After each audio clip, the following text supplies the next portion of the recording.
Welcome to the Panza Panza Forum. In the Yoruba language, the word panza is usually injected into poetry to express an uncomfortable, uncensored, and inconvenient truth. The Panza Panza Forum is candid conversations about the life of African immigrants in America as it relates to their adaptation to their new home. While some may find it easy to integrate and can balance between retaining the original African culture while accepting the culture of their new home, many continue to struggle to find a balance between both worlds. Hello and welcome to Panza Panza Live. This is a podcast where we discuss the lives of African immigrants and their assimilation into Western society as they raise younger generations in a country that is quite different from their own. We also explore the experiences of children of immigrants as they balance the African and Western cultures. We present to you this informative, interesting, and expansive dialogue about the intricate experiences of African immigrants in America. Welcome again to another episode of Panza Panza podcast. As you know, this is the platform where we engage in deep conversations about the experiences, challenges, and the resilience of African immigrants navigating life in the diaspora. I'm your host, Kemi Seriki. Her guest today, which I'm so lucky to have, is Attorney Bamidele Adelayo, a United States Immigration and Criminal Defense Attorney, and an immigrant from Nigeria whose work sits on the intersection of law, language, and the diaspora advocacy. He is licensed to practice law in Arizona, Illinois, New Jersey, and Minnesota, and he brings a rare depth of experience shaped by working on both sides of criminal justice system. Beyond the courtroom, Anthony Bamidele Adelayo has become a trusted voice for African immigrants through his TikTok platform, where he provides immigration education in Yoruba language. Many of us might associate Yoruba language only to Yorubas of Nigeria. So we know while Yoruba is often associated with Nigeria, as I said, is spoken across Benin, Togo, Ivory Coast, and throughout the Americas, including Brazil, Cuba, and the Caribbean, as a result of migration and the Atlantic slave trade. His use of Yoruba reflects a deep understanding of the language as a diaspora, access, and protection of immigration legal services.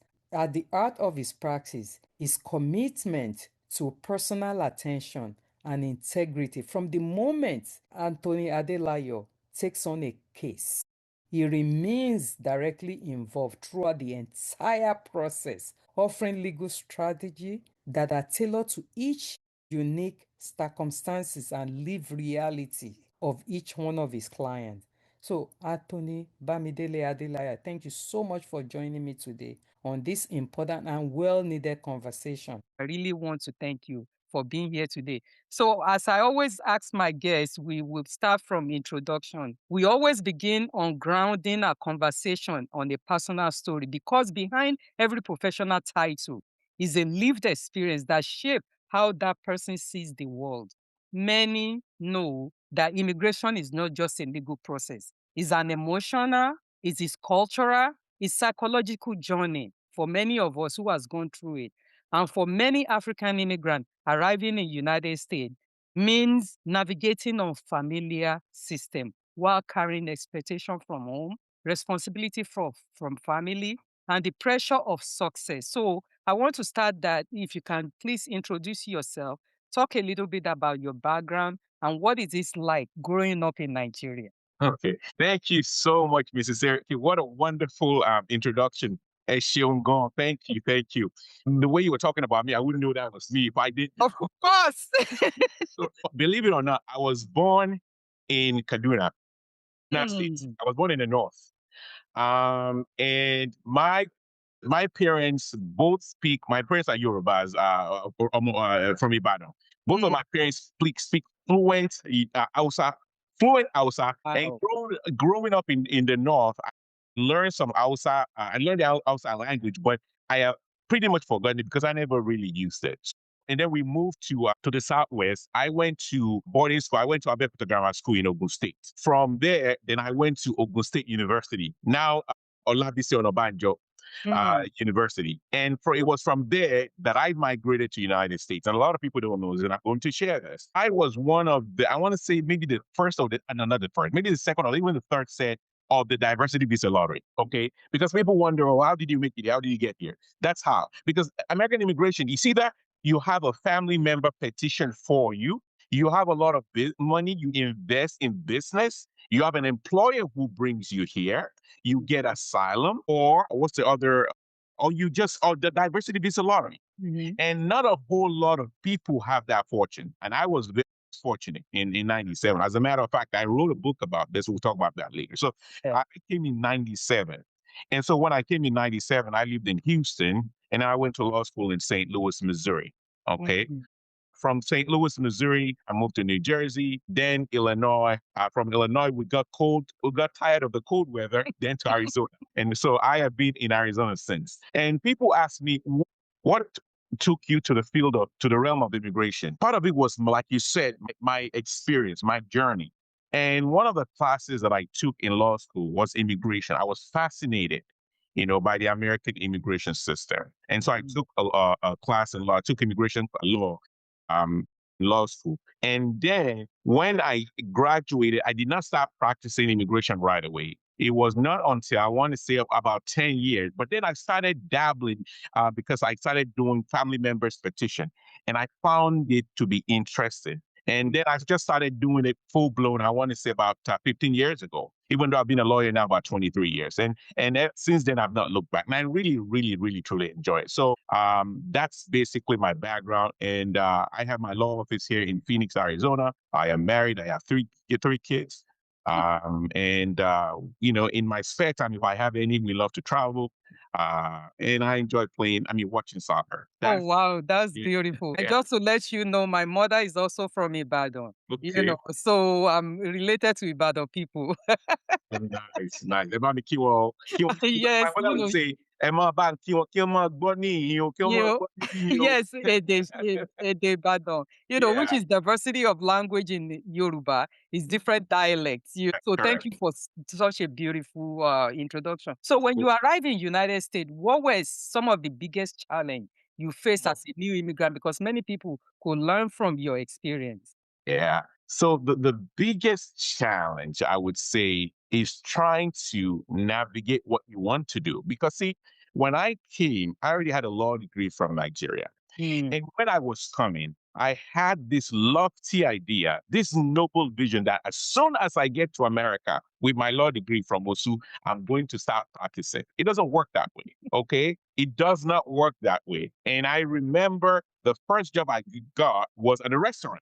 And I'm looking at myself like, I came to America to practice law. How is it that I'm working at a restaurant? But then people let me understand this is how the system works. You have to work your way back up, okay?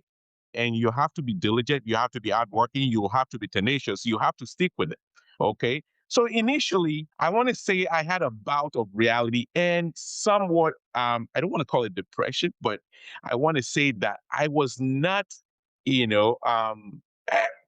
I was not happy with the state in which I was because I felt, okay, why should this be my portion? But then that kind of, it propelled me.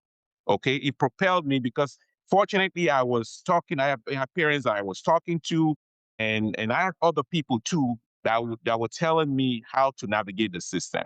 So to answer your question, it's just a reality that hits you when you first arrive. Okay. And the most important thing is to have good people around you because you can derail. I came when I was young. You can derail easily. You surround yourself with people that are going to nurture you and point you in the right direction. Because if you fall into a bad camp or bad group, then you can easily derail. And when you derail in America, it could be maybe getting arrested for something. And then from there, there's a downward spiral. And you might not be able to catch yourself. So I wouldn't say it was all my knowing, but I was just lucky because of the people around me. And that's so beautiful. And that's one thing that many people who come from home do not understand, because many wants to come in, they want to dive in and show you that they can do this, they can, which is good, to be able to have the motivation. But you have to take time to learn the system in order for you not to go in another direction. So what would you say surprised you mostly in America, socially, culturally, and professionally? Everything from the moment I left the airport to driving, because it was my aunt that I lived with, my aunt and my cousin in Houston. So when I came, it was from the moment I was picked up by the airport to when I got to their home, it was just different. Traffic flowed, the air. I mean, there was electricity. The airport was different. That was my first time leaving Nigeria, so that one for me was a cultural shock, and I saw all these white faces. And yes, so that in itself was a shock. But then too, people were nice. People were polite, kusigaga, like you would say in Nigeria, everything was just calm. So that was my first experience of America when I first arrived in Houston, Texas. I don't know if I answered your question. Yeah, you did. Maybe it might be different if you came to New York. You might feel like you are in Lagos a little bit. I avoided, and thank you for erasing that. Another thing that I was also happy about was the fact that it wasn't too cold in Houston. I try to avoid the cold weather. Okay, I'm not a big fan of so I try to avoid. So in Houston, I came in March of '97, so it was a nice day, spring day. Yeah. So it wasn't. I'm sure in New York now it's probably cold. You probably have Yeah. Well, you need to come and ride a train, and then you are in Bole Kaja in Lagos. Yeah. So I lived in New Jersey, and I remember living in New Jersey. I worked in New York for some time. It was my first time in New York. It was during the holidays. I was in Times Square. I did not believe it. Felt like I was in the sea. I mean, it was unbelievable. Just the amount of people. And I told myself, immediately, even New Yorkers, we avoid Times Square. It's for the tourists, Yeah. And professionally, to answer your question, professionally, the shock to me was, okay, like I said, I'd already had my law degree. So I thought, I'm just going to go get to the US and I will get my law license. I will start practicing. No. So even though I already had a law degree, what I did was, so I went to get my master's degree, my LLM, because you're allowed to do that with a foreign law degree. Mhm. Well, midway into my LLM, I found that, if you really want to live in America and practice law, you could take the bar, but you'll be limited in the amount of states you could practice. Yeah. So but to be able to practice in so many states, you have to have a JD. So I went back to school after my LLM to get a Juris Doctor, So I have 3 law degrees. Yes. So that was the professional shock. And of course, another one too is after you have to take the bar. You have to take the bar exam. That one too was shocking. And then after that, you have to find a job. And I have to say, I know for a fact when people see Bobby Daly on a resume, like, say, that I'm sure was an obstacle. It's just the truth. And so eventually I was fortunate to get a job with the government. I started out working for the government. Okay. And from there, eventually to having my own law practice. So those were the kind of things that I experienced at the onset of my professional career. So when people see me now, they're like, "Oh, no. It's not been that rosy, believe me." And people don't understand that, because as an immigrant, in terms of your race, is not something we struggle with back home. Correct. Nobody will tell you this is your accent or Correct. your immigrant identity. How Correct. does that intersect with the legal profession? Yes. So again, like I said, when people see your name, so that's one of the reasons why I shortened my name from Bamidele to Bana. Okay. First of all, people don't even know how to pronounce Bamidele. So I said, what I thought about it. I'm like, again, you're of course in the So I shortened it to Bana. Okay. I'm Bami Bana. And the professional people know me as Bana. Right. Okay. And so sometimes what you see is when people want to hire you, they consider, maybe they look at your rate, they look at your competence. They don't know you. Yeah. But when you start building a reputation, then people don't care anymore, because I have a lot of Latino clients that they don't care about my last, they don't care about where I'm from, but they know I can deliver. But at the beginning, it wasn't like that. You have to prove yourself. Okay. You have to prove yourself. You have to put in the extra effort so that you can succeed. All right. So that's, to answer your question, Those are the things that I went through professionally. Yeah. And your legal career spanned both sides of the justice system, which is rare and incredible valuable. Many people do not realize how deep intertwined criminal law and immigration law are, especially for immigrants whose freedom and family unit and legal status can be centered on a single charge. How did serving as a prosecutor in Illinois changes your understanding of criminal justice system? So in New Jersey, before I moved to Illinois, I worked at a public defender's office where I represented indigent clients. Okay. I represented indigent clients, and that was my first foray into, well, I shouldn't say foray because I work at the Attorney General's office, but when you talk about, really experiencing the criminal justice system, that was when I worked at the public defender's office, because a lot of the people we serve, or that we serve, or that I serve, were people that didn't have a lot of money. Okay. So that kind of opened my eyes. There was a gentleman that I represented. I will never forget. It was one of my first cases. He had just come out of prison at the time. And apparently his brother, older brother, I think, shot a police officer. Okay. And they were looking for the brother. So when they went to his house, my client's house, they saw he and his wife, and I believe that little girl, was sleeping. And so the police came and said, well, we're looking for your brother.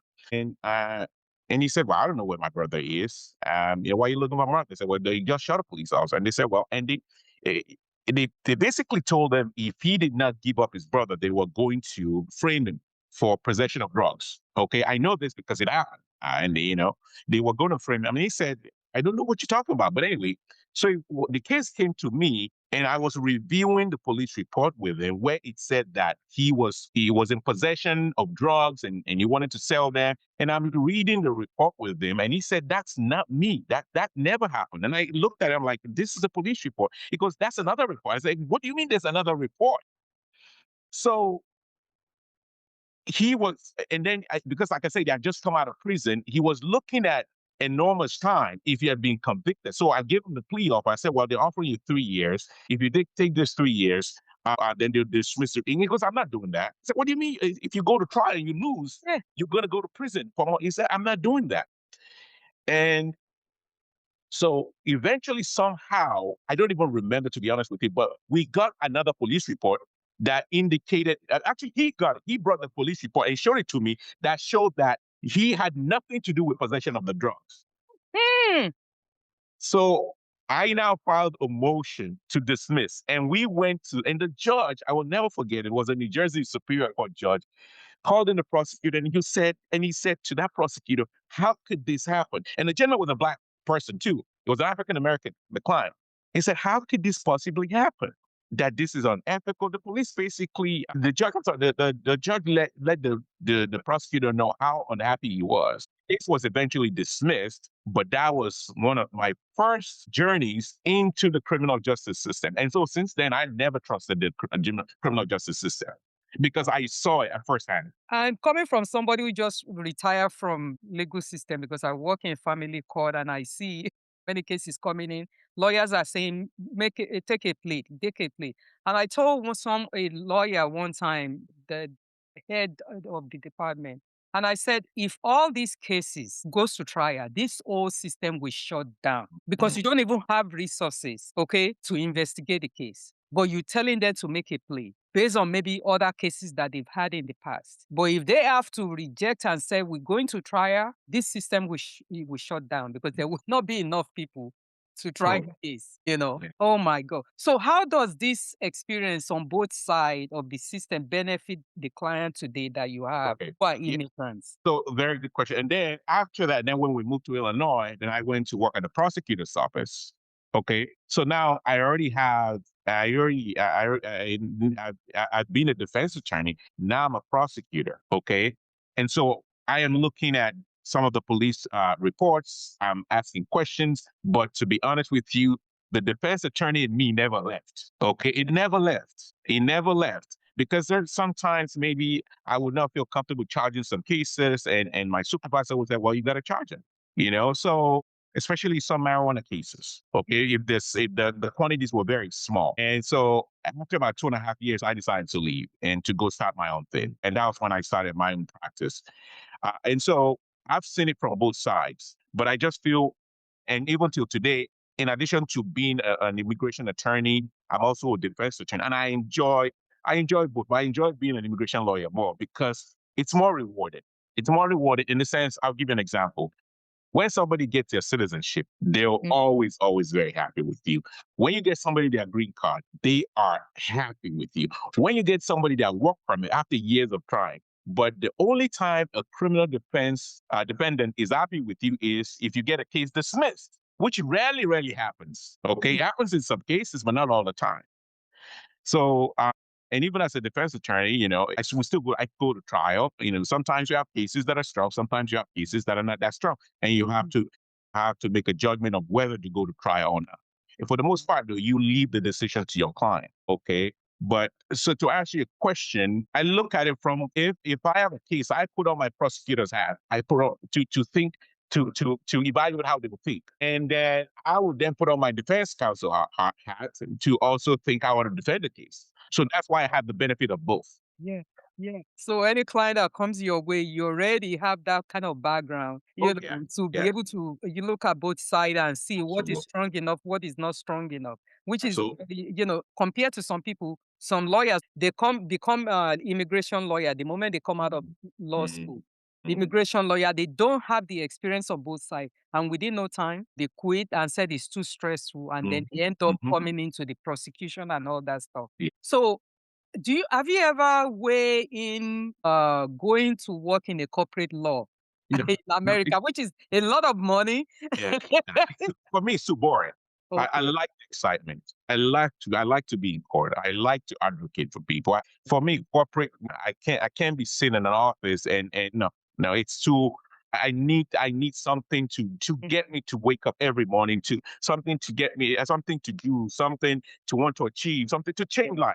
Yeah. And that's why the mantra on my or the motto on my website is one client at a time. Okay, one client at a time. And to even elaborate on what you just said, when sometimes when I have immigration clients, they also have criminal issues. They have immigration issues because of the criminal issues. Okay. Sometimes you let them know because of this criminal issue, this is a likely consequence that you're going to suffer in immigration. Okay. And sometimes I have some immigration lawyers also, some criminal defense attorneys reach out to me because I'm an immigration lawyer to give them the possible consequence of what the clients will suffer if they were to enter a plea or because of a criminal action. Yeah. Wow. Okay. Wow. That's so that's a lot. So how do you manage the emotional weight of representing all these vulnerable clients? Yeah, it can be emotionally taxing. Yes, it can be emotionally taxing. And sometimes, but what I've now learned to do is try to, because don't get me wrong, I still absorb the cases, but I try to not, because tell us, I'm about to speak Yoruba, and before I would let it consume me. Okay, I would let it consume, and then I was finding out it wasn't good for my mental health. Okay, I was finding out that it wasn't good for my mental health. So now I try to not let it envelope my whole being. I talk to my clients. I let them know what to do. Sometimes, you have clients, you tell them what to do. They don't listen. I wonder why they're not listening. And when things go south, it gets me even more angry that, okay, well, we had this conversation. That's when I started learning to now remove myself, separate myself, because if you don't listen to me, so I tell my clients at the inception of our relationship, I cannot love you more than you love yourself. Okay. I can only love you to a certain extent. If I'm telling you to get me documents for your asylum claim, if I'm telling you to give me your declaration, your narrative, tell me what happened, and you're sitting on it, you're not doing anything. I cannot go to Guinea, to Ghana, to get you the documents. Yeah. You have to get them. So that's when I started learning to now taper my emotions. Because working on a case and then putting everything you could do to help this client, and they are not doing their own part. Their part, yeah. Or they are not even coming with the right story from the beginning. Exactly. And sometimes, when you do consults, you always know right away if it's a good fit for you. I just don't take cases because I want to take. I love to win, so I like to take cases I can win. So if I feel that, like I always say, "Jegudu Gera," Yeah. one is there, I don't even touch it. Yes. Touch it. Because not to waste their time and their money. Yeah, exactly. And I let them know. I let them know that you're not going to win this case. You're not going to, and this is the reason why you won't win it. You need to go and fix these things. You need to go and do these things. Now, once you do them, you can reach out to me or go get a second opinion. I'll always tell them, feel free to go get a second opinion. That's how much stuff, that's how confident I am in what I told you. Yeah. Instead of them telling me, oh, no, I don't want to get it. I'll go do it. Now, some come back, some don't. Which is important, and being honest and Yeah. in your own good name. I want to be able to, like we say Yoruba, like Mofe, I want to be able to sleep at night. Yes. Okay. Yes. I want to be able to sleep at night. Yes. Yes. You know. So regarding language, I found you on TikTok when you were speaking Yoruba to Yoruba in the diaspora. So language can also influence differences between empowerment and exploration. Many African immigrants struggle not because they lack legal option, but because they lack access to information in a language that they fully understand. And that's one thing you're doing by choosing to educate immigrants, in Yoruba. You are addressing the critical gap in the legal accessibility, because many I wouldn't even think that somebody will speak Yoruba and to explain different situation, what is changing, what is not changing, what is coming up. So why did you decide to create a TikTok platform specifically for Yoruba speaking immigrants? That's a very, very good question. A few years ago, when I started, even this TikTok, I remember my assistant who told me, Bammy, you got to get on TikTok. I'm like, right? Yeah, I don't have time, And I remember doing it, I want to say, before this, during during Biden's, during the Biden administration, I did some in Yoruba. It really didn't go anywhere. So then I just left it. And then I started doing it some in English, and then I didn't have enough time, so I just let it flounder, right? But then there was a ruling by the Supreme Court. This is when they said that ICE agents, I want to could, pull you over, stop you because of the language that you speak or because of the color of your skin. And I was, just to be honest with you, Ms. Zeriki, that evening I was on my way out. I just picked up my phone. I just started doing so. I was even being funny. You can go back and listen to it to just let you know how funny I was. I was speaking Ibadan in the Ibadan dialect. That was how funny I was trying to make it feel. I was just being silly that day, And so by the next day, I looked at it and it had gotten a lot of engagement. And I was like, okay, this is interesting. And then I did another one. And then I did another one. I was like, okay. Then I just started doing it in Europe. And before you know it, the followership started growing, the engagement started growing. And I now went and looked at compared it to the English ones. And I noticed that the Yoruba engagement was more. I was like, this is it. And you believe it or not, it's why I'm going to go. Another funny thing, now I started to do it because now it's getting more engagement. People say, well, I'll do it in English. I'm like, okay, what? And not only that, people back home, we understand the struggle Exactly. of what people are going through, trying to get their paperwork, or if you're thinking of coming here, what are the issues that you're going to go through? Exactly. That's so true, because sometimes too, you get people from Nigeria that will reach out, and ask questions. Obviously, I can't answer everybody's question. I can't, sometimes I can engage, people on the platform. I try as much as I can. But you're absolutely right. There was a woman that in Canada, and I like that comment. She said something to the fact. She said, I don't even live in America. I live in Canada. But the way you explain things just makes me come here to listen. So regarding that, what challenges do you observe among immigrants who rely on English-only legal information? So I was speaking with another actually client the other day who happened to find me on TikTok. And he said to me,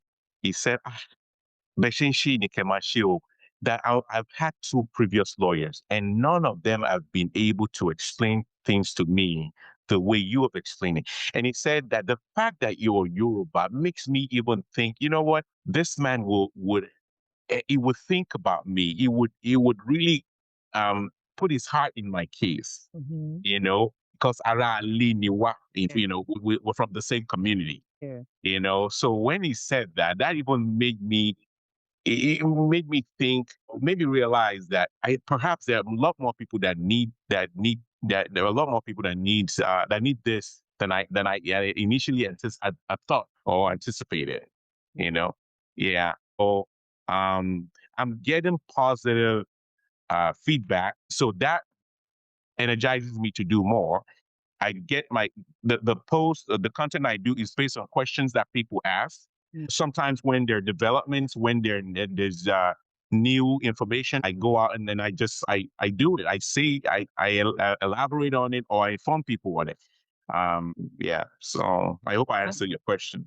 Yes, and I know Yoruba, like I said before during the introduction, are not only in Nigeria. You have them in Benin, you have them in Togo, different places that, they too, they speak the language. So that's so important, and I'm so glad what you're doing. So immigration law in Trump era is fundamentally, as we know, reshape immigration law and enforcement. The administration represented a shocking shift in American immigration policy. Lawyers and immigrants alike were forced to operate on environment defined by uncertain fear, rapid policy changes. Enforcement become more aggressive, discretion narrowed, and legal professionals face both increased workload and emotional strain. So how would you describe practicing law during Trump era? It's very, very difficult. It's also, I want to say, less friendly, especially when you're dealing with government lawyers. It's not as fun as it's no longer fun. You're now more combative. Even when you go to some simple interviews, you have to have your guard up. So I'll give you an example. The first Trump era, they were so that when somebody's in removal proceeding, meaning in immigration court, you were able to do your go through with your hearing, go through with your process, okay? And if you lose, you lose. And at the time too, they stopped administratively closing cases, meaning there were some cases that, if you have another way of getting a relief, they can close it and then you go seek that relief. But now, and then back then, they weren't picking people up in courts, right? Now, I remember, was it maybe early this year, or early last year, or middle of last year, people that were referred to immigration court, when they go to court, they were being detained in court, okay? They were being detained in court. I had some clients that we had hearings, and they came to my office like 3 or 4 times to tell me, they showed their angst, their anxiety, their fear, Mhm. and they didn't even want to go to court. And I'm letting them know it's even a worse idea for you if you don't go to court. So I try to assure them as much as I could that, it was necessary to go to court. Unfortunately enough, we went to court and nothing happened. We got another hearing date.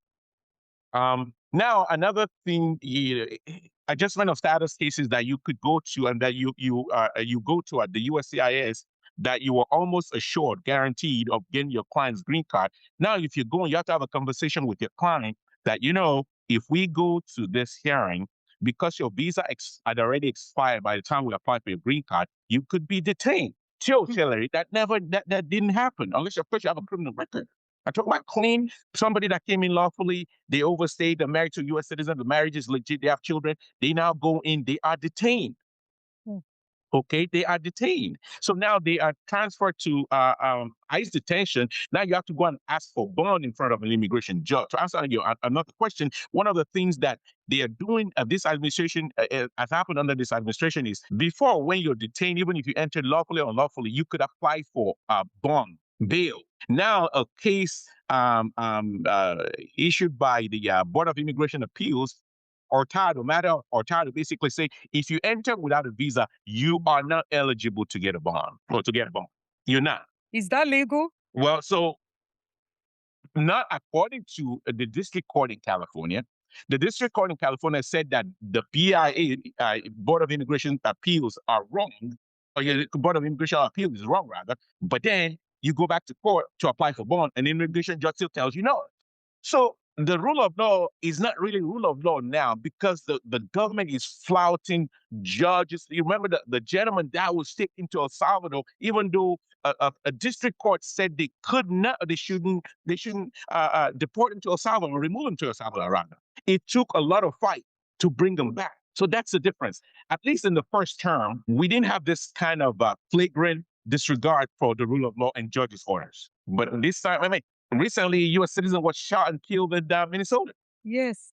You have ICE agents in a city, invading a city. So to answer your question, it's different. The practice of law now compared to before is completely different. And again, I made a post about it. Recently, they paused immigrant visa processing in 75 countries. Well, Nigeria went through something like that the first term. They paused immigrant visas, okay, but now they've paused it in 75 countries. Why? They evaluate, they said, screening methodology for public charge rules. Not to talk of now, if you're from some other country, Nigeria included, to apply for a tourist visa, you have to post a bond between $5,000 to $15,000, and you have some specific airports you have to go to. And get this, when you post that money, they give you 3 months. You know, now you can't get 6-month visa. They only 90 days. 90 days, and you have to leave within those. You have to leave before the end of the 90 days so that you can get your bond money. If you don't leave, there's a on the State Department website, it even says that you cannot apply for asylum. You cannot apply for adjustment of status, because if you do, okay, they're going to place you on removal proceedings, and you could be denied because when you went to apply for your visa, you told them you were coming for a visit. Now you got married in the U.S., you want to apply for a green card. So there are a lot of changes. Wow. After he leaves office, will that continue to remain the way of practice? It depends on the administration. You know, again, what you have to understand is immigration in America is political, no matter how you want to frame it. Yeah. It's political. Whoever is in charge of the White House dictates the policy, dictates immigration policy. Okay. So now, let's say a Democrat takes over in 2018. I suspect they're going to roll back some of those things, but some of those things they'll keep in place. You want to know why? They'll keep it in place because they will not want to make the mistake that Biden made. Mm-hmm. So that they're labeling, so that they don't label them that open borders. That they like open borders. So some of the things are probably reversed. I'm sure they'll remove all the bans, but some of those things, I would not be surprised if they put or keep in place that the bond. Okay, the bond, posting of the bond, and leave the visa issuance to about 3 months instead of 6 months. This is just my own conjecture. This is my own opinion. I don't know. I don't work for the government. That's what I think. You're right. It depends on the political space and who is in as a president, whether Democrat or Republican. Correct. And some Republican might come in and change things because Ronald Reagan in the 80s gave amnesty. Exactly. Everybody who came to this country before 1982 or something like that. Exactly. A lot of people, got, and he was a Republican. Yeah, he was. Yeah, he did amnesty, give everybody that's why a lot of people were able to get their green cards and eventually citizens. Okay. And Obama tried to do it. Obama tried to do it in 2012. He tried to do it, and I know a lot of people call him deported cheap. Again, I'm in this field, so I know what happened. He probably was trying to deport a lot of people so he could go to Congress and say, hey, let's do this. And when he lost the midterms in 2012, there was a bipartisan group of senators that came together to change immigration law, but they didn't have the votes in the House. That's how that reform failed. Yeah. So maybe if there's another president, maybe they might do immigration reform. I don't know. But like I said, it depends. So how does this hostile enforcement climate affect immigrants' clients emotionally as a lawyer that you see them and psychologically when they come to you? Yeah, it's affecting people. I had a consultation with a woman today who told me her daughter, who's a U.S. citizen, is afraid to go out. Oh. Okay. Afraid to go out. And the daughter is even telling the parents who are undocumented not to go out because of enforcement. People, they said that ICE can detain you because, if I went out and was speaking Yoruba and the police didn't come to me and ask me for my status, can. The Supreme Court said they can. So even though I see some content creators tell people to not giving or to not respond, sometimes that could be dangerous. That could be perilous, because if you go and they ask you for your status, or they ask you for your ID and you have your ID, I just say show it to them, because there was a 17-year-old kid the other day in Target who said, was telling I'm a U.S. citizen. And then before you know it, they'll put you in the car and start bidding on you and start dumping you somewhere. I don't know. I don't want to go through that. So I have my driver's license with me, with the star, with the real ID. And I'm just going to, even that, they go and check it out to make sure. And if you're a green card holder, you're supposed to have your green card, carry your green card with you anyway, anytime, because not carrying it with you can engender paying fine. You have to carry your green card with you. Wow. Yeah. How can you talk about the burnout and the moral injury on you as a lawyer yourself in this period? How do you manage it? You're right. By the end of last year, December, I was so tired. And so what I did was I shut down for a little bit. I took time off, through the new year, and I came back. I think I took about 10 days off. That's what you have to do. You have to, I like the word you use, the moral injury. I mean, the emotional burnout, the moral injury. You have to take time out. You have to take care of because if you don't take care of yourself emotionally, then you will not be able to take care of people. Okay. Then you find yourself, to be irritable, angry. I try not to. So what I do is I try to take time off at least every 3 months. Okay. Every 3 months. So that's what I do. And I'm also grateful. I'm thankful that I have good staff. I have good staff, assistants that help me in my practice. So I cannot take all the glory. No, I'm just the face, but they are in the background doing a lot of work. Yes. Because without them, you won't be where you. Yeah, without them, we can't. We wouldn't be here. Yeah. And I want to talk about pathway to legal status and green card. For many immigrants, the processes obtaining legal status can feel overwhelming. I know, especially when in the 80s, when you apply for green card, they give it to you in 3 months and it's never expired. Policy shift dramatically, alter, and how accessible are these options? What are the options? What are the main pathways to immigrants use to apply for legal status or green card? What pathway?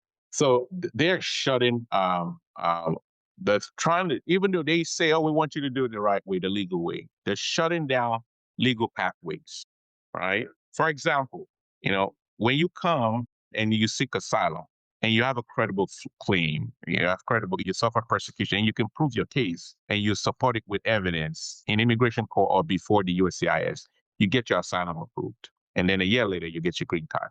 But now what they're doing in removal proceedings, I have some cases now in removal proceedings. I have a case where we're seeking asylum. Recently, I got something called a motion to preterm it, meaning a motion to basically kill off that case extinguish that case before you even present evidence. So you have evidentiary hearing in front of an immigration judge. They don't even want you to, and what they say is because the U.S. government has signed agreements, it's called asylum cooperative agreements with some countries.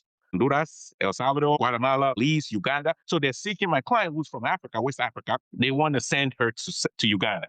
So to answer your question now, you have to respond to that motion. Okay, if the motion is denied, meaning the judge says the government, denies the government's motion, then you go forward with your asylum claim. And if you win it, and even if you win asylum, don't forget, I think it was May of 2023, when we had that influx at the border, what the Biden administration did was they did something called CLP, circumvention of lawful pathway, meaning if you come through the border and you were not inspected, or if you did not seek asylum at the border, you came in through another route, and if you entered the U.S., you could not get asylum. And so what this administration did is still continue with that. That's what I meant by that. They're still using that CLP. So you have the CLP, and then you have the ACA, Asylum Cooperative Agreement. So between both of those, those mechanisms, right, or those two procedures, they want to use it to stymie or to prevent people from getting asylum. Okay, so that one is cut out, and then which leaves you with H-1B employment. Even recent, they're trying to change, H-1B system, the H-1B system. Before you had to be a lawyer. Now they're trying to change it. Now, I remember one time they announced that employers had to pay a certain amount, basically increases the amount they pay per employee. And that leaves you with investment base. Well, how many people? Well, recently, there's something called a Trump card. Are you a Trump gold card? $1 million. If you're Nigerian and you have $1 million, why would you want to come to America? So, which leaves, some other parts of the world, maybe the Middle East, they would have a lot of money, or some parts of Europe. But even that, they'll be thinking, seeing everything going on TV, why would they want to come to America? Yeah. So now you have the family base. Well, 75 countries were recently placed on a pause, for processing pause. So all the pathways are being kind of shut off, to answer your question, except only if you're from some countries. A lot of my clients from Mexico are still lucky, they're fortunate that we're still processing their cases. So some clients from other parts of the world that are still getting their cases processed. That think of it, look at it too. People that have applied for citizenship, they were waiting for the vote ceremony, all of a sudden got canceled. So that's been challenged. So the next 3 years are going to be unpredictable, unsteady, unstable. We won't be able to, nobody can predict the outcome. So, but what I tell people is, if you have a plausible pathway to getting a green card, especially to a family member, just file it. Yeah. Just file it. So in terms of, marriage or children filing for their parents and all that stuff. Yeah. Just file it. But at some point, they'll on pause. They'll remove the pause. Okay. At some point. Yeah. Okay. So, and then when you file it, it's already, especially for I-130s, because it gets something called priority date. Okay, once you file an I-130, they assign a priority date. So that day is what you use to track your application in the system. That's why you just want to file it. Yeah. And when the USCIS is done, what you call here, continues or starts to process cases, then you're already in line. Yeah. I think everything will calm down after a week. Yeah. That's why I said the midterm is very important. Yeah. The midterm is very important. So I want to ask you, because some people may not think about the mistakes that they commonly make during the process of filing for green card or legal status. Sometimes, and I see this amongst our Nigerian brothers and sisters, when they come and they talk to other people that have done it, forgetting that the people that were ahead of them that did it before, it was easy. They did it in easier times. Okay, they did it when things were easier. Okay, they did it when things were less strenuous as it is now. So they followed the advice of those people and they make mistakes. And instead of seeking out the count, this is what I tell people. If I were living in England, even though I'm an English speaker, and I need advice about immigration, I'm not talking to my neighbor. I'm going to go seek out counsel of somebody that knows what they're doing. Okay, it'd be like the same thing if I had medical conditions and my neighbor is telling me to eat garlic and onion, to relieve me of whatever pain. That's just stupid. I'm gonna go see a doctor. Yeah. So why not do the same? And some people say, "Oh yeah, because this person has done it," and but forgetting again when that person did it, you don't know the facts of the case. So that's when you see people they apply for green card. They apply for asylum. They apply for like I said, this TikTok that I'm doing, just listening to people could have avoided a lot of mistakes by just talking to a lawyer. For example, again, some people that I've talked to in the last couple of days, when they get married in Nigeria, when they come to the United States, they still go get divorce decrees in Nigeria. And the USCIS has caught on to that some of those divorce decrees that people obtain in Nigeria are fictitious and fraudulent and no good. And so now you get married here, you now file adjustment of status. And then the USCIS says, oh, wait a minute, we cannot approve this adjustment of status because that marriage in Nigeria, the divorce decree you got is inauthentic. It's fraudulent. So meaning you're married to two people at the same time. So not only do we get to deny, now we'll put you in removal proceedings for lying to us. And people not thinking that back home, these people, they will do their own work. They will search, they will check everything to make sure that is right. You cannot bring the same mentality that you have back home. Exactly. People still bring the same mentality from back home to this place, and it gets them into trouble. And let's talk about legal barrier to legal status. Many immigrants are unaware of certain actions, sometimes taken years earlier, can permanently affect their immigration future. What can disqualify or derail someone's application for legal status? Putting in a false asylum claim can bar you from future immigration benefits. I call people serial filers. Fake lenient. You divorce, file somebody tomorrow, put it, I call them serial filers. Or somebody that files an adjustment of status and knowing full well that the marriage was a sham marriage, and they find out that person will never ever be able to get a green card. Okay. Or sometimes you're in removal proceedings, you have deadlines, you don't meet the deadlines, you don't file what you're supposed to file, you lose your case. Okay. And then once if you're in front of a judge, for example, if you're pursuing asylum, the judge, there's something called call up. The judge gives you dates within which to file certain applications and your supporting documents. You don't abide by those dates, that the application will be deemed abandoned. Or you have a court date. Sometimes I was in immigration court, I want to say a couple of months ago. I felt so sorry for the gentleman. His court date was, let's say today's the 16th. His court date was the 15th. He comes on the 16th thinking it was the 16th. The judge already entered a removal order. Wow. In absentia. And now you have an administration that is basically telling immigration judges what to do. Don't forget, immigration judges work for the Department of Justice. They are not an independent arm. So you have the Department of Justice or Attorney General telling them what to do. If we want you to deport, they now call them deportation judges, not immigration judges. Yeah. Deportation judges. They forced over 100 immigration judges to resign. Those are judges that, have been doing this a long, long time. They have experience of years of being judges, and they know how to ferret out the facts from fiction, from lies. They know how to listen. They know how to decide cases. You now, remove them from the bench and put people that don't know anything there, and of course, they're deported people. So those are the things that can bar somebody from getting their legal status. And why is it dangerous if you can explain it to people, because people may not assume that their past, sometimes many immigrants may think their past does not matter. Okay, it does. Immigration, everything in immigration is documented. That's why when you go to the immigration office or immigration removal proceedings, you see files as big as, your Bible, twice the size of your Bible, three times, because they have collated and documented everything that's submitted. Okay. Yeah. So it's very it's important that people know that their past, can catch up, to them. Okay. I've seen it where, again, like I said, there was a gentleman that I was speaking with, a lady, actually, I'm sorry, a lady that I was speaking with. She married somebody. Obviously, it wasn't it was a sham marriage. And in while she's in the marriage, she got pregnant for somebody else. Okay, she got pregnant for somebody else. Not only that, she's already received a green card. She now applied for citizenship. And what they're doing now when you apply for citizenship is they go back and look at your green card to see how you receive that green card. If there's any suspicion of fraud, they're going to reopen that case.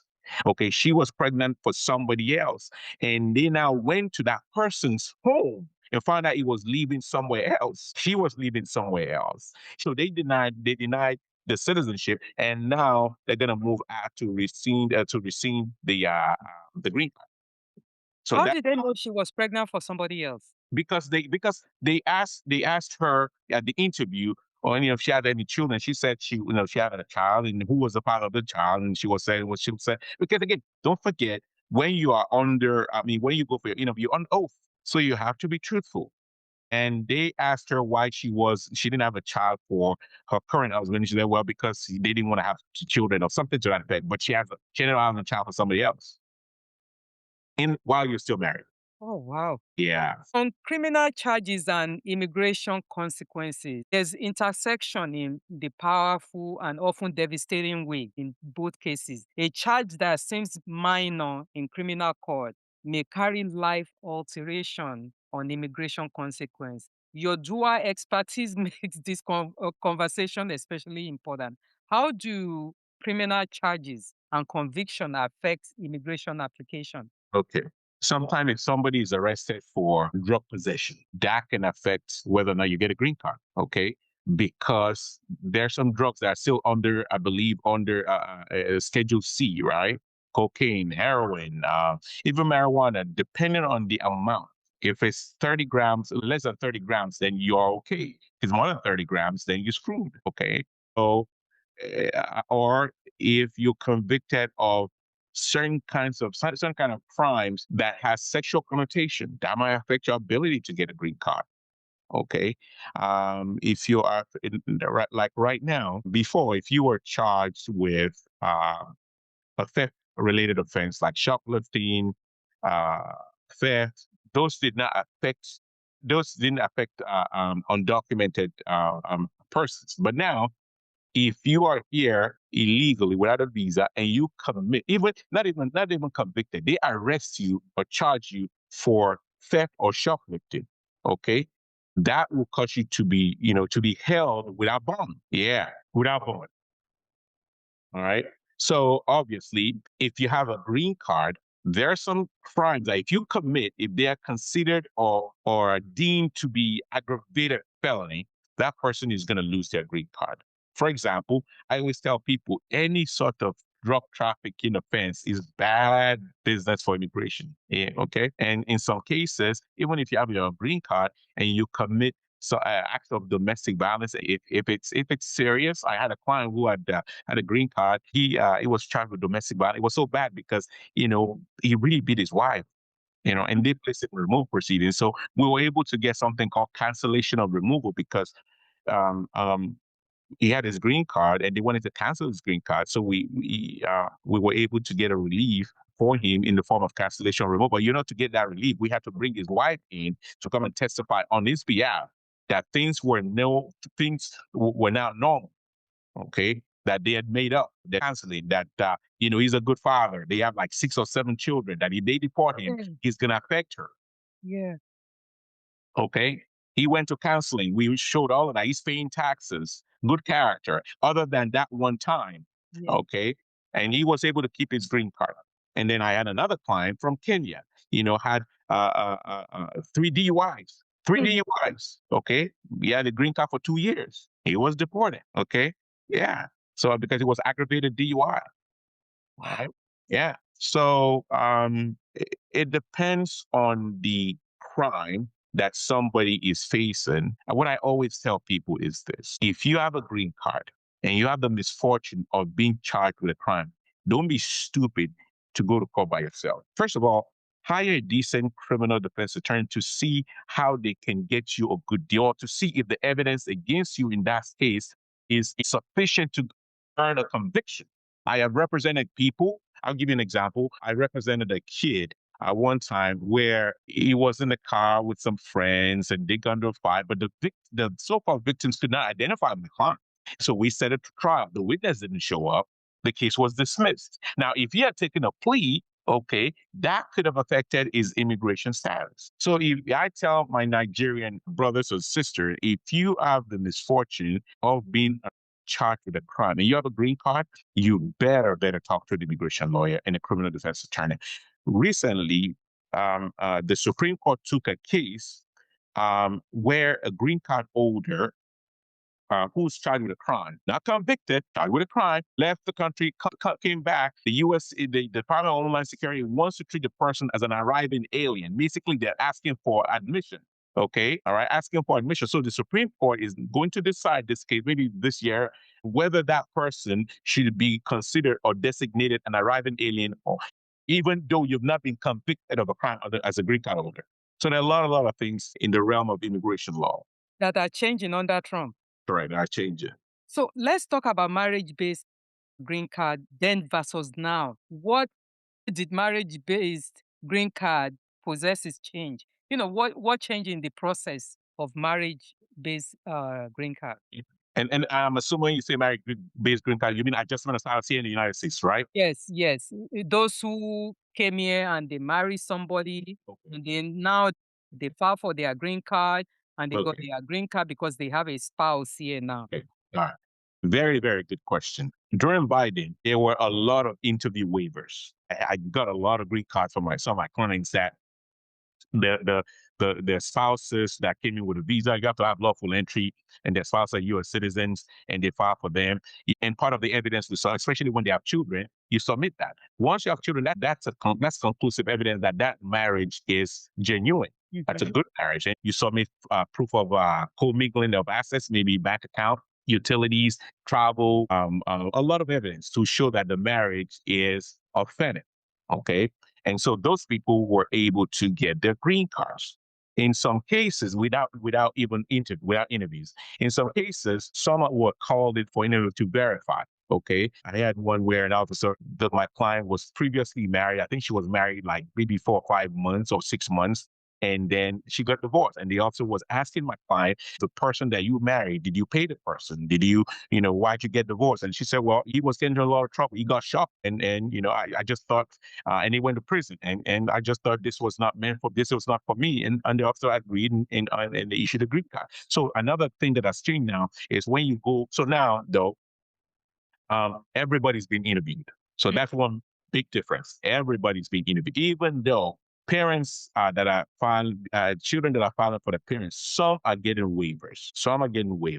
I've had some waivers, but some are being called. If they have questions about the manner of entry or the dates of entry, yeah, they call them for interviews.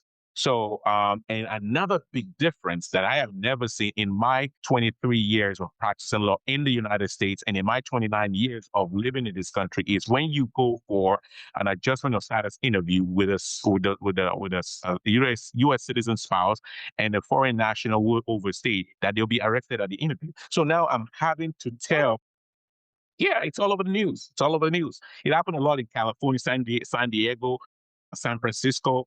Happened a lot. They're being arrested by ICE. Okay, they're being arrested by ICE at the interview. Something I never used to happen. So now, again, I've been fortunate so far. We've not encountered that, but I'm having to have that conversation with my clients to let them know if you file a marriage-based green card and you go in for your interview, there's a likelihood you could be picked up by ICE. But when that happens, at least you get the I-130 approved, and now you apply for a bond in front of an immigration judge, and they'll get bond as long as they don't have any inadmissibility issue or criminal record. Now you have to go before an immigration judge to get your green card, which will make the process longer and more expensive because the money you pay to an attorney to the adjustment is different from what you pay an attorney when you do adjustment before an immigration judge, because now you're in removal proceedings and going to court, you have this anxiety, is heightened anxiety that, am I going to be arrested in immigration court, like they were doing before? So that's another difference. And this is so unbelievable, and I'm glad that you explained it fully. Regarding the citizenship application and naturalization risk, what has changed in naturalization since Trump era? Very, very good question. Again, I've done a lot of, I even did in Yoruba too. I've done posts about this. So I tell people, if you got your green card, okay, don't go poke the bear. If you got I'll give you an example. There was a client who consulted with me, and when I do my consults, I always ask, how did you get your green card? How'd you get your green card? If it's through marriage, okay, I'll I ask questions about that marriage, okay? Were you divorced before you got married? Let me see the divorce decree. I said, oh, you know what? It wasn't the divorce decree that he used. It wasn't short. If there was any issue with if there were any issues with it, I said, you know what? Let's get that divorce decree. So we got the divorce decree. I know a lawyer in Nigeria. I sent it to the lawyer. I said, can you verify this for me? The divorce was fraudulent. Oh my God. Yeah, it was fraudulent. So I told him, I said, listen, don't apply for citizenship. You do this. How do you say this? Yeah, don't do it. Yeah. Because now what they're doing is, especially marriage, and I'll tell you this because I'm privy to it. I've seen it. They're doing it for a lot of Africans. Wow. A lot of Africans, a lot of people come in here. People come when they get their visas, especially tourist visa. The point is they tell, oh, I'm coming to visit. And then they come here and then they get married. And then they have to apply for adjustment of status because they know that's the easiest way to get a green card. And so now they're doing more and more investigations. The DHS is doing more and more investigations in those cases if you apply for citizenship. Okay. Yeah. So I just tell people, keep your green card. unless you know for a fact, to the full that for example, you came in, your wife, you're here, your wife was the one that brought you, your husband was the one that brought you, you guys are still together, no issues, then go ahead and apply for your citizenship. Because then there's no issues. And those who actually married here and their husband is here and they end up divorcing after how many years, maybe 3 years or so, or 5 years, or 10 years, and then they said, okay, I'm going to file for my green card. That's no problem. No. So what, you mean citizenship? You mean citizenship? Yes. As long as at the time, at the inception, as long as the marriage you entered into was in good faith, as long as it wasn't a sham marriage, it doesn't matter that you get divorced. People get divorced all the time. You can marry today and get divorced tomorrow. What the USCIS wants to know is that marriage that you entered, was it to circumvent immigration purposes? Was it to get a green card? Is it because you don't want to leave and you quickly married somebody just to stay in America? Was it a sham marriage? But if the marriage was good, I know Timothy Bash that filed that fought the petition and won before the USCIS to show that when we show that the marriage was in good faith. So that's why Trump now saying that investigating some cases of citizenship holders. Exactly. Fraud. Yeah. How will he know that? Because again, maybe some people that have applied. Okay, some people that have applied for citizenship.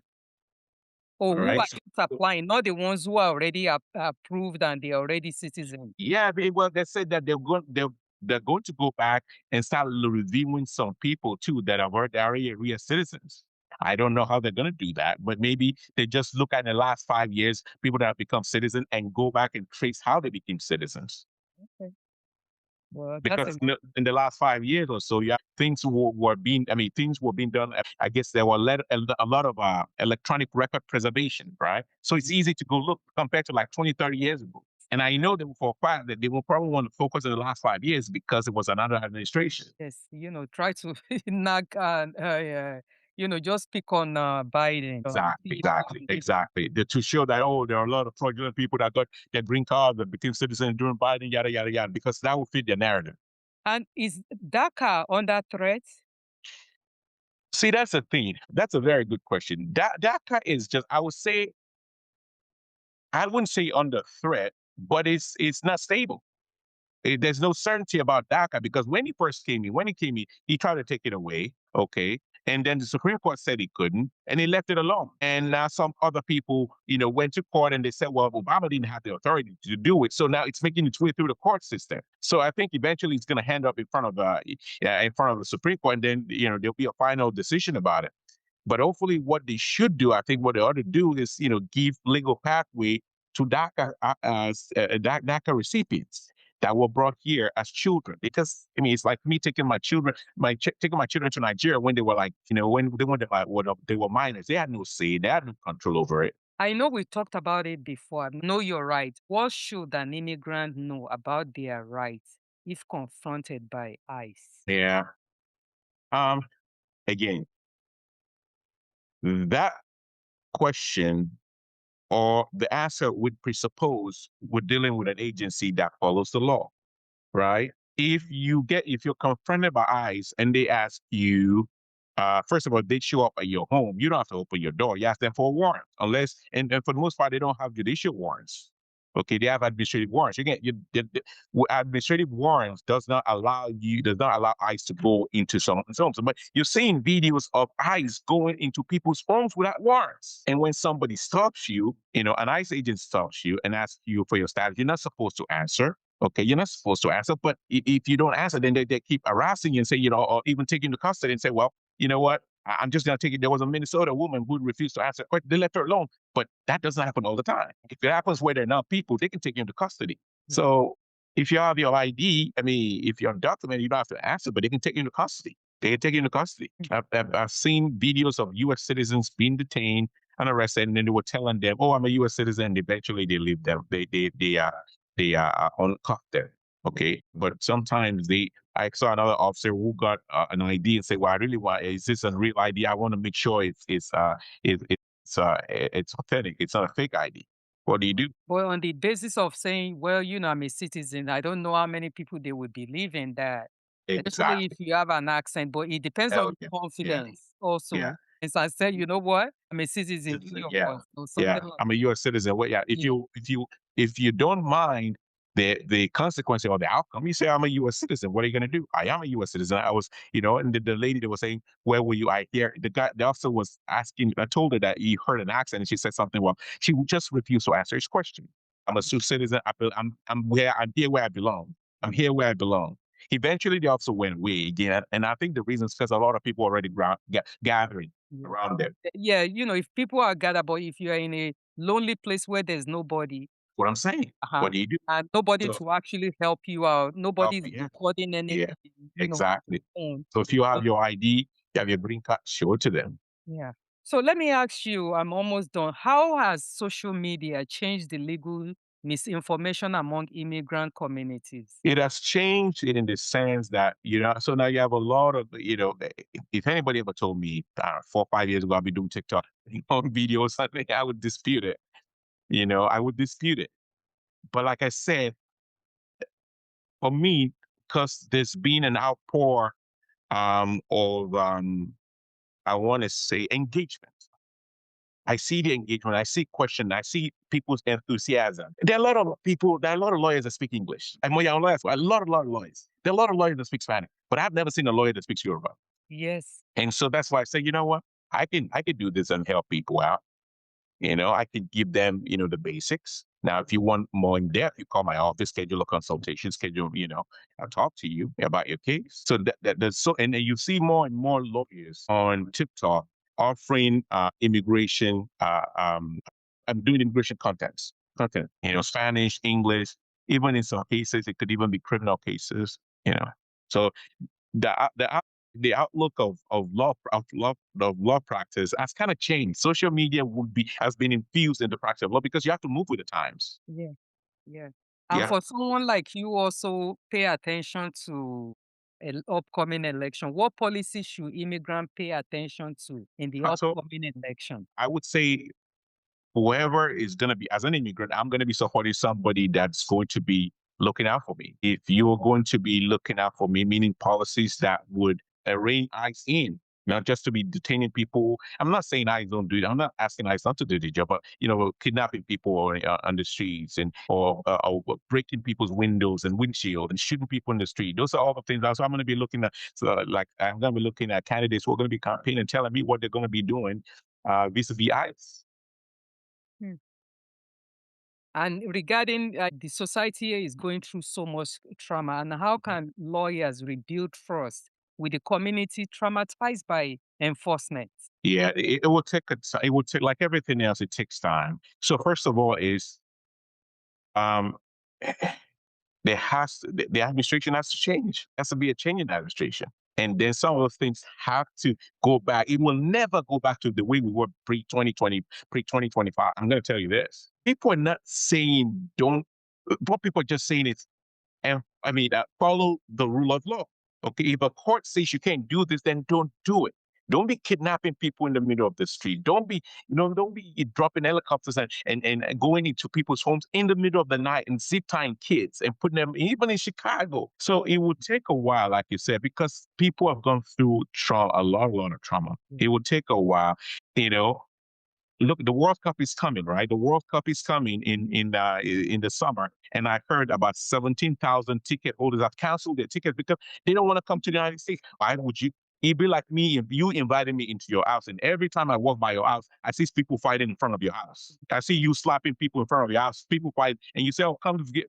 What do I want to? Why do I want to come visit? I could keep you here all day. I could keep you here all day. As we close, I'm going to close because I know you have a lot to do. And thank you so much for your time. I want to sincerely thank you, Attorney Bamidele Adelayo, for not only your legal expertise, but for your courage and dedication to the immigrant community across the diaspora. Your commitment to explaining complex immigration law in an accessible language, especially through Yoruba, has empowered countless of families understanding their rights and make informed decisions during this difficult era. Thank you for your dedication, your integrity, for meeting people where they are linguistically and culturally and emotionally limited. And to our listener, thank you for tuning in. And let's continue this conversation within our family, our community. If this conversation resonates with you, please share with your family, friends, and community group. Be sure to follow, subscribe, and leave a review to help this podcast reach more listeners. Your support allows us to bring more conversation like this that are grounded in community empowerment. Until next time, stay informed, stay engaged, and remember, knowledge is a protection. Thank you very much, Mr. Eric. I appreciate it. Thank you. Thank you so much.